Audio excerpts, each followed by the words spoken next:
Bienvenidos a un nuevo video. Hoy hablaremos sobre un tema bastante interesante, la peste negra, la cual acabó con la vida de millones de personas en Europa durante la época medieval. Te invitamos a seguir viendo el video y quedarte hasta el final. La peste negra fue una pandemia que devastó la Europa medieval entre 1347 y 1352, matando a aproximadamente 25 a 30 millones de personas. La enfermedad se originó en Asia Central y fue llevada a Crimea por guerreros y comerciantes mongoles. La peste entró en Europa a través de Italia, transportada por ratas en barcos comerciales genoveses que navegaban desde el Mar Negro. La enfermedad fue causada por una bacteria de tipo bacilo y transportada por las pulgas de los roedores. Se la conocía como la peste negra porque podía ennegrecer la piel y las llagas, mientras que otros síntomas eran la fiebre y los dolores articulares. Se estima que entre el 30% y el 50% de la población de los lugares afectados murió a causa de la peste negra. El número de muertos fue tan elevado que tuvo importantes consecuencias en la sociedad medieval europea en su conjunto, con una escasez de agricultores que dio lugar a demandas para acabar con la servidumbre, un cuestionamiento general de la autoridad y rebeliones y el abandono total de muchas ciudades y pueblos.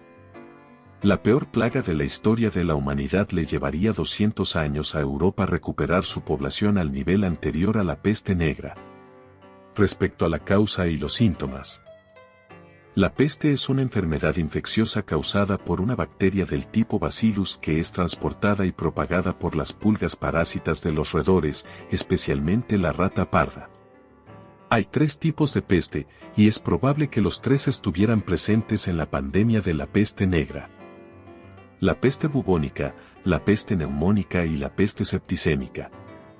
La peste bubónica, la más común durante el brote del siglo XIV, causa una grave inflamación en la ingle y las axilas y adquiere un enfermizo color negro, de ahí el nombre de peste negra.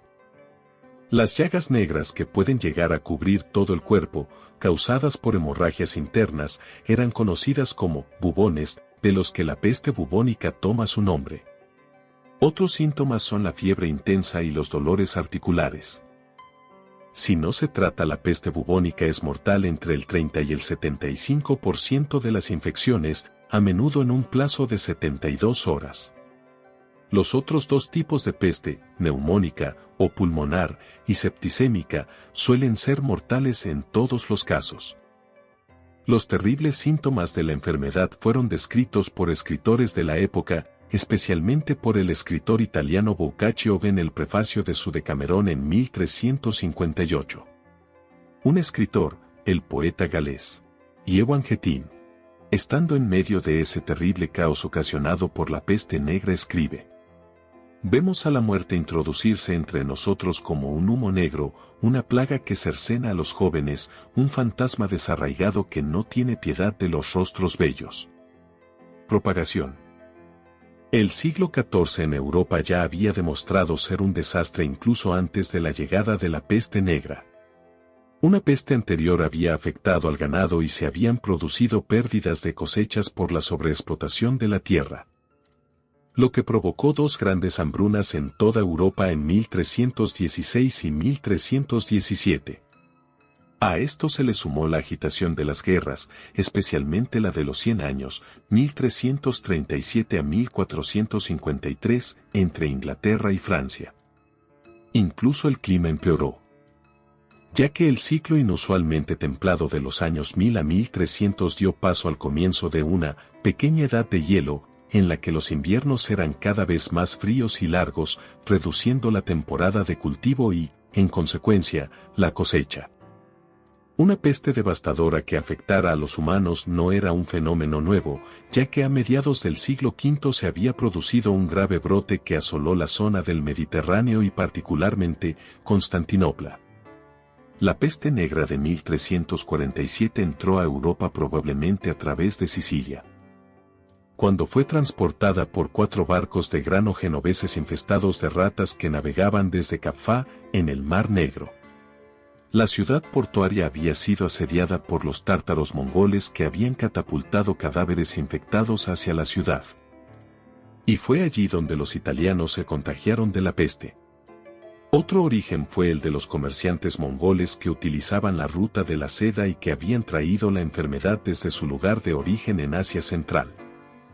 Identificándose específicamente a China tras los estudios genéticos realizados en 2011, aunque se ha propuesto el sudeste asiático como fuente alternativa, ya que las pruebas históricas reales de una epidemia causada por la peste en China durante el siglo XIV son débiles. Desde Sicilia, no había más que un paso hasta la península itálica, aunque uno de los barcos procedentes de Cafá llegó a Génova, se le negó la entrada y atracó en Marsella, y luego en Valencia. Así, a finales de 1349, la enfermedad había sido transportada a lo largo de las rutas comerciales hacia Europa Occidental, Francia, España, Gran Bretaña e Irlanda, todos fueron testigos de sus terribles efectos.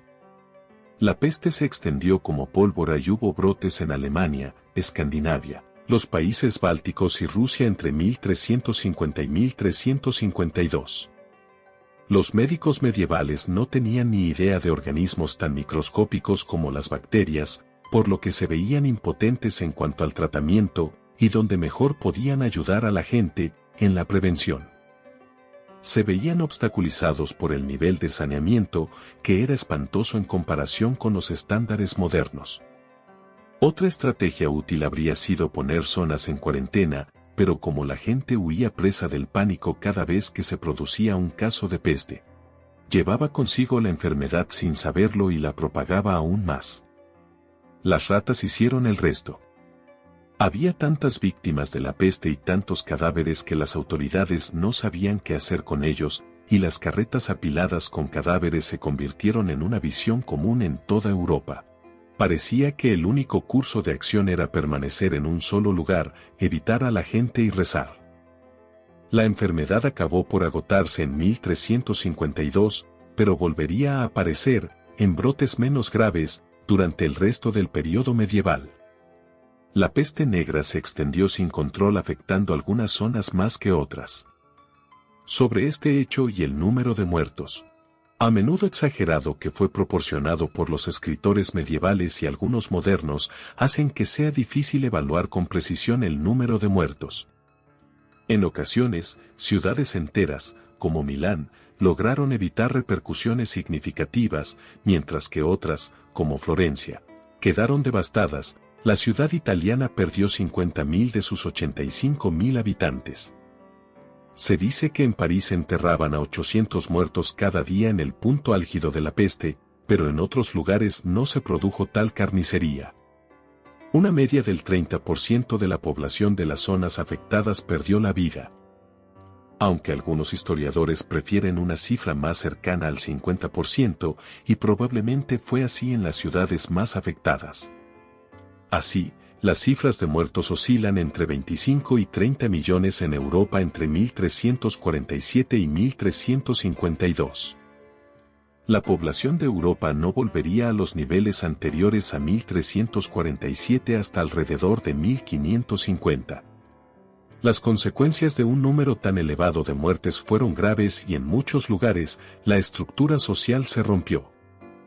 Muchas zonas urbanas pequeñas afectadas por la peste fueron abandonadas por sus habitantes, que buscaron seguridad en el campo. La autoridad tradicional, tanto gubernamental como eclesiástica, fue cuestionada, pues, ¿cómo podían ocurrir tales desastres a un pueblo? ¿No eran los gobernantes y Dios los responsables de alguna manera? ¿De dónde venía este desastre y por qué era tan indiscriminado? Al mismo tiempo, aumentó la religiosidad personal y florecieron las organizaciones benéficas. La peste negra fue personificada para que la gente pudiera entender lo que le estaba ocurriendo, y normalmente se la representaba en el arte como la parca, un esqueleto a caballo, cuya guadaña cegaba indiscriminadamente a quienes estaban en la flor de la vida. Muchas personas estaban simplemente desconcertadas por el desastre. Algunos pensaron que se trataba de un fenómeno sobrenatural, quizá relacionado con el avistamiento de un cometa en 1345.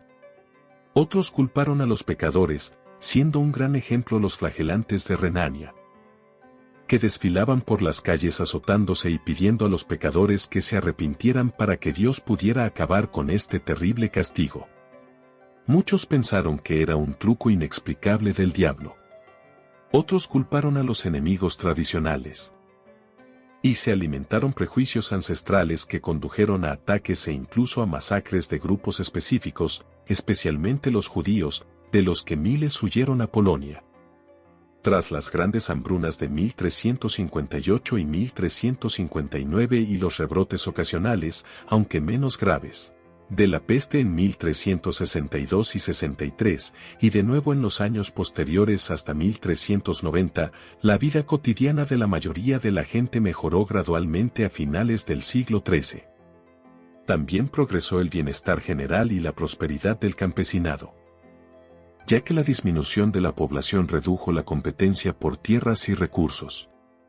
Los aristócratas propietarios de tierras tampoco tardaron en hacerse con las tierras no reclamadas de los que habían fallecido. E incluso los campesinos que habían ascendido socialmente podían considerar la posibilidad de aumentar sus propiedades. Las mujeres, en particular, obtuvieron derechos de propiedad que no tenían antes de la peste. Las leyes variaban según la región, pero en algunas partes de Inglaterra, por ejemplo, a las mujeres que habían perdido a sus maridos se les permitía conservar sus tierras durante un cierto tiempo hasta que se volvieran a casar o, en otras jurisdicciones más generosas, si se volvían a casar no perdían la propiedad de su difunto marido, como había sucedido anteriormente. Aunque ninguno de estos cambios sociales puede relacionarse directamente con la peste negra en sí, y de hecho algunos ya estaban en marcha incluso antes de que llegara la peste. La onda expansiva que la peste negra supuso para la sociedad europea fue sin duda un factor que contribuyó y aceleró los cambios que se produjeron en la sociedad en el ocaso de la Edad Media. Y así es como llegamos al final de este video. Si te gustó no olvides suscribirte al canal, dejarnos tus comentarios y dar me gusta. Gracias por llegar hasta aquí, nos vemos en el próximo video de tu canal, Un viaje al pasado.